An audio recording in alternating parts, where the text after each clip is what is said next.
Bapak Ono Surono. Saya sudah tahu Pak Ono, kontrak-kontrak medianya sudah banyak nanti ke depan.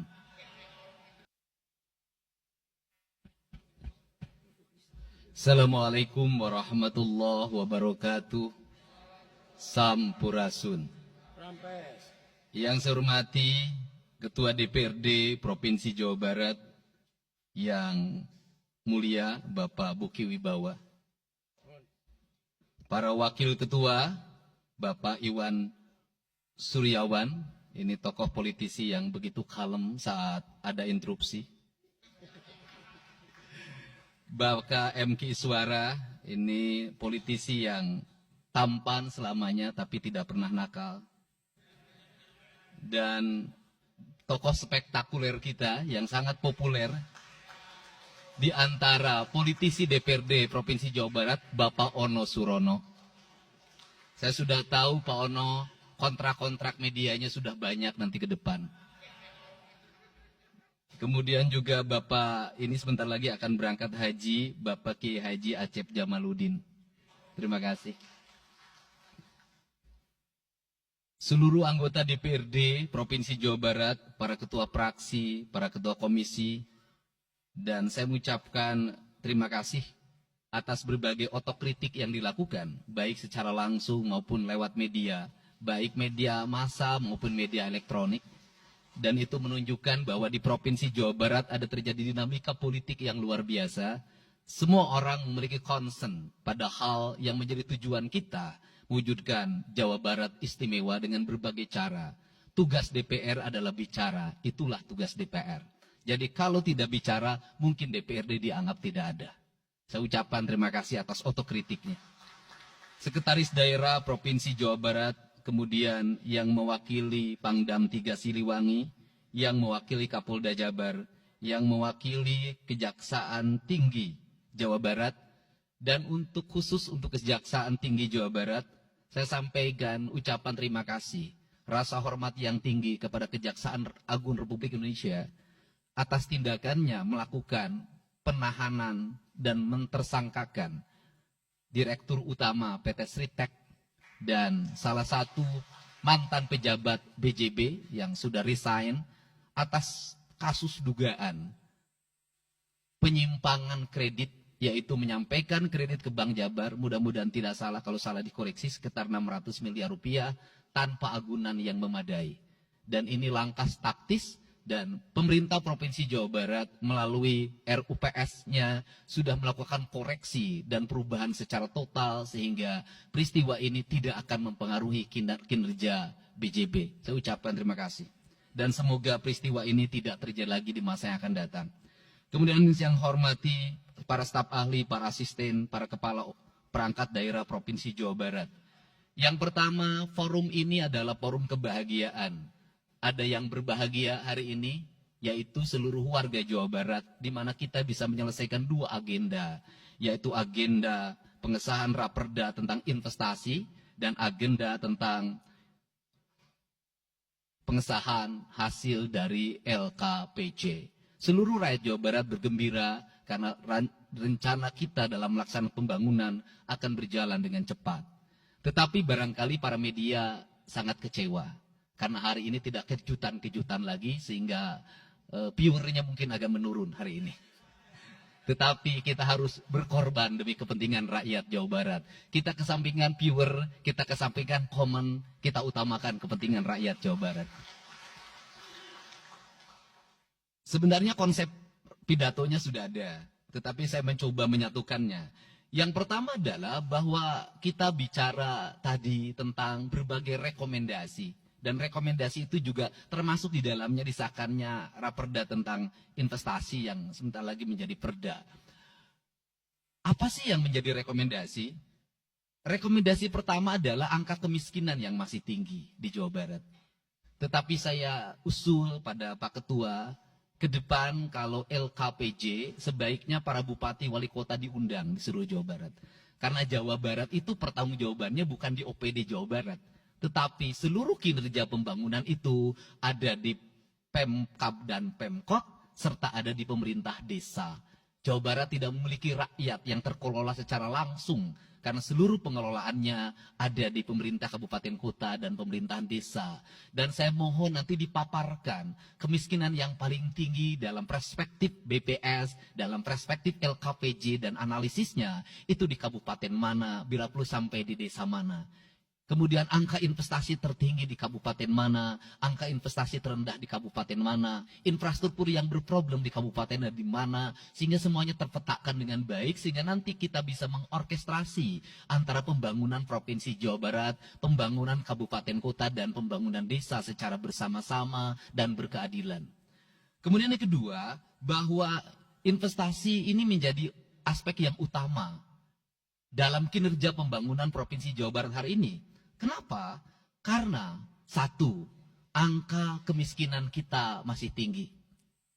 Kemudian angka kemiskinan yang tinggi di Indonesia sebenarnya juga dipengaruhi oleh jumlah penduduk yang tinggi. Sehingga persentase kecil menurut Jawa Barat, tetapi menurut nasional menjadi besar. Keberhasilan Indonesia sangat tergantung terhadap kinerja pemerintah Provinsi Jawa Barat, pemerintah kabupaten kota, dan pemerintahan desa. Yang kedua adalah pendidikan. Yang ketiga adalah infrastruktur. Yang keempat, kesehatan. Yang kelima, pengendalian penduduk. Yang keenam adalah pengendalian lingkungan. Kemudian yang ketujuh adalah belanja pemerintah yang masih besar. Belanja tidak langsungnya, yaitu belanja untuk kepentingan pegawai. Yang kedelapan adalah pengelolaan aset. Seluruh rangkaian yang menjadi rekomendasi ini adalah tugas kami untuk meneruskan rekomendasinya.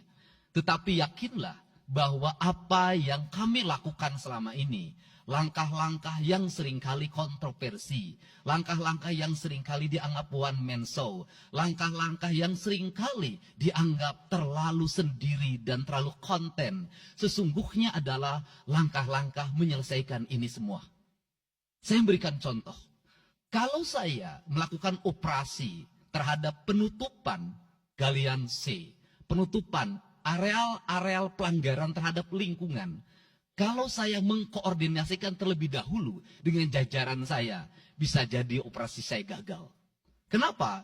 Karena begitu rapat, besoknya penambangnya sudah tahu apa yang akan kami lakukan. Sehingga kejutan-kejutan itu dilakukan untuk memberikan efek kejut. Dari efek kejut itu melahirkan viral. Dari viral itu melahirkan atensi yang pada akhirnya hari ini Jawa Barat, seluruh penambangan liar bisa diselesaikan secara hukum dan Kapolda memberi atensi yang sangat tinggi. Hari ini, Jaksa Agung memberikan perintah kepada Kejaksaan Tinggi untuk melakukan proses pidana bagi siapapun yang melakukan pelanggaran lingkungan dan memberikan kerugian bagi kepentingan masyarakat. Yang kedua, saya sampaikan juga mengenai bagaimana melakukan penanganan terhadap berbagai problem lingkungan yang terjadi. Nilai tukar petani yang menurun. Kemudian musibah bencana alam yang tidak berhenti. Perlu kami sampaikan bahwa Gubernur Jawa Barat sudah mengeluarkan peraturan gubernur yang melarang alih fungsi lahan, yaitu larangan alih fungsi hutan, larangan alih fungsi areal perkebunan, larangan alih fungsi sumber-sumber pengairan, larangan air fungsi daerah airan sungai, dan larangan alih fungsi pesawahan. Yang itu harus segera ditindaklanjuti oleh kabupaten kota dengan melakukan evaluasi tata ruang secara menyeluruh. Karena inilah jalan yang terbaik apabila kita ingin melakukan perubahan lingkungan di Jawa Barat. Kemudian, masih bicara kemiskinan hubungannya dengan pendidikan. Saya sampaikan bahwa problem kita saat ini, saat pemerintah menggratiskan sekolah sampai SMA, swasta masih bayar. Maka gratis itu tidak punya makna. Saya tadi di jalan itu bertemu dengan orangnya menangis di depan saya karena seragamnya tidak bisa terbayar. Saya katakan harga seragam berapa? 1,5 juta. Saya balik, jajan anak ibu berapa? Sehari 20.000. Apa sih yang terjadi? Yang harus diperbaiki bukan hanya pemerintah, tapi juga masyarakat harus diperbaiki. Apa yang harus diperbaiki? Ke sekolahnya harus selalu gratis, tapi biaya konsumsi anaknya selalu diikuti. Apa artinya gratis? Kalau bakal ke sekolah 50.000 per hari. Negara mengeluarkan biaya, tapi orang tua mengeluarkan biaya. Maka kami sudah mengeluarkan surat edaran. Yang surat edaran itu sesungguhnya sebagai upaya sistematik dan menyeluruh sampai tingkat pendidikan dasar, walaupun itu bukan kewenangan gubernur. Tetapi dari sisi surat edaran gubernur bisa dijadikan landasan bagi para bupati dan wali kota membuat surat edaran yang sama. Apa sesungguhnya yang menjadi alam pikiran saya? Alam pikiran saya, kemiskinan terjadi bukan hanya pada persoalan menurunnya pendapatan, tetapi kemiskinan terjadi yang paling besar adalah karena meningkatnya biaya hidup. Biaya hidup yang tinggi misalnya di sekolah, biaya studi tour, biaya perpisahan, biaya outing kelas, dan berbagai biaya wisudaan, itu adalah biaya yang tinggi dalam pendidikan. Untuk itu, apa yang dilakukan oleh orang tua ketika membelanjakan untuk kepentingan itu? Mereka pinjam bank emok, mereka pinjam bank keliling, mereka pinjam bank pinjol, mereka pinjam NBK, dan mereka pinjam bank Pancasila. Menghentikan ini sesungguhnya, saya lagi menghentikan mereka tradisi meminjam uang dalam keadaan terdesak pada para rentenir. Dan ini strategi untuk menurunkan kemiskinan. Kemudian yang berikutnya adalah perhatian ketika rakyat sakit. Maka pemerintah harus cepat hadir menangani. Kenapa? Karena orang bisa jatuh miskin ke dalam jurang yang lebih dalam. Manakala dia sakit tidak ada yang mengobati, BPJS-nya tidak mampu mengcover, biaya untuk ngontrak selama dirawat di Hasan Sadikin tidak punya, biaya untuk makan untuk keseharian tidak ada, sedangkan tulang punggungnya berhenti karena sakit. Ini juga menyebabkan kemiskinan. Kemudian yang berikutnya, kemiskinan terjadi karena rusaknya sumber daya alam, air yang hilang, sumber penghidupan yang hilang, sumber energi yang hilang, sumber protein yang hilang, sumber kalori yang hilang di lingkungan berupa kerusakan lingkungan, itu akan melahirkan kemiskinan. Maka alam yang tertata sesungguhnya adalah bagian dari upaya untuk menjaga kemiskinan. Kemudian yang berikutnya adalah belanja infrastruktur yang harus meningkat. Dan itu di belanja sekarang kita sudah melihat. Itu adalah bagian dari menyelesaikan problem kemiskinan. Konektivitas infrastruktur sangat penting dalam menumbuhkan ekonomi. Tetapi di balik itu kebudayaan rakyat tidak boleh diberubah. Kenapa? Infrastruktur baik bisa jadi tanahnya dijual karena mahal. Pada akhirnya menjadi miskin kembali. Infrastruktur harus seiring dan sejalan dengan kerangka berpikir publik yang mengerti akan hak atas tanah. Kemudian yang berikutnya adalah pengendalian penduduk. Booming penduduk di Jawa Barat relatif besar. Untuk itu harus dibuat berbagai upaya untuk menyelesaikan problem kependudukan. Saya berkali-kali bercerita bagaimana di Majalengka saya bertemu dengan sebuah keluarga yang tinggal di kontrakan, yang ayah dan ibunya tidur ketika jam 11 siang, dan anak-anaknya berjualan di alun-alun. Jumlah anaknya 11, dan ketika saya berkunjung ke tempat kontrakannya sudah hamil lagi yang ke-12. Ini problem. Dan itu saya kemudian di Cirebon, saya berkunjung pada sebuah rumah yang listriknya baru dinyalakan lewat program Provinsi Jawa Barat. Rumahnya itu ternyata anaknya sudah 4. Padahal dia baru saja menyelesaikan rumah dari pinjaman senilai 25 juta. Dan itu pun belum selesai dan rumahnya 1 kamar. Ketika keluar dari rumah itu saya bertemu dengan seorang bapak yang meminta kepada saya untuk ber-KB. Anaknya sudah 7. Dia tak mau lagi untuk anak yang ke-8. Saya katakan bahwa jumlah anak sangat identik dengan problem kemiskinan. Betul, kemiskinan tidak akan bisa diselesaikan dengan hanya mengatur kelahiran, tetapi setidaknya pengaturan kelahiran adalah bagian dari untuk menekan angka kemiskinan. Dan yang terakhir adalah dari seluruh rangkaian ini adalah belanja pemerintah harus menjadi stimulus bagi kepentingan masyarakat. Maka jumlah-jumlah proyek harus terus segera digulirkan, digelontorkan menjadi kegiatan publik sehingga banyak orang yang kuli, banyak orang yang nyapu, banyak toko-toko yang buka, semen terjual, besi terbeli, dan kemudian regulasi ekonomi berjalan. Warung-warung bisa menjadi tempat para kuli siang hari makan siang. Dan ini adalah bagian dari strategi stimulus ekonomi yang digulirkan oleh pemerintah itu memiliki sumbangsi terhadap 12% pertumbuhan. Dan yang terakhir adalah investasi. Investasi itu modalnya ada 3. Yang pertama adalah konektivitas infrastruktur, ketersediaan jaringan air bersih.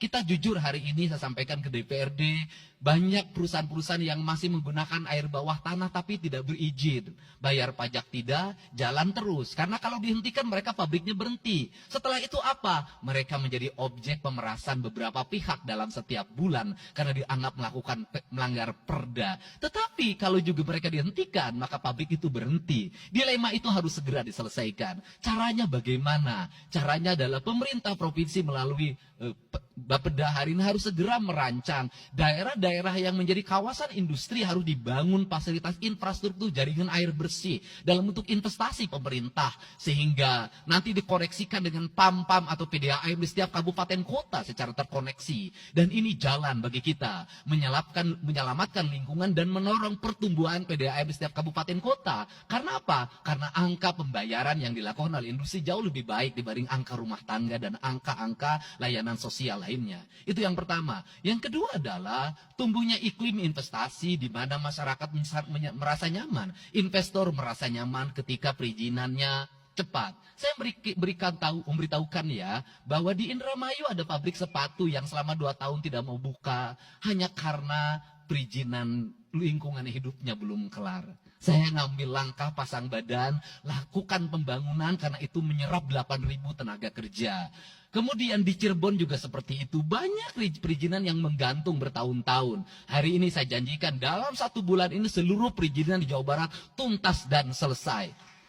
Dan saya meminta kepala BPM TSP menjadi VR pemerintah Provinsi Jawa Barat untuk senantiasa tiap hari melihat data dan dokumen di setiap kabupaten kota. Mana yang terlambat, mana yang mengalami hambatan. Kemudian yang berikutnya adalah kenyamanan dalam berusaha. Kenyamanan dalam berusaha adalah keterangan para investor dan lingkungan masyarakat terhadap berbagai aksi gangguan dari orang yang mengatasnamakan diri preman. Untuk itu hari ini kita cukup bersyukur di Jawa Barat, peristiwa ini sudah hampir tidak ada. Kapolda kalau dengar ada preman, hari ini turun termasuk ke Garut, dengar ada preman, Kapolda turun. Ini semua stakeholder sudah bergerak dengan baik, layanan investasi sudah berjalan dengan baik, tinggal satu lagi, hambatan investasi adalah masyarakat menaikkan harga tanahnya luar biasa.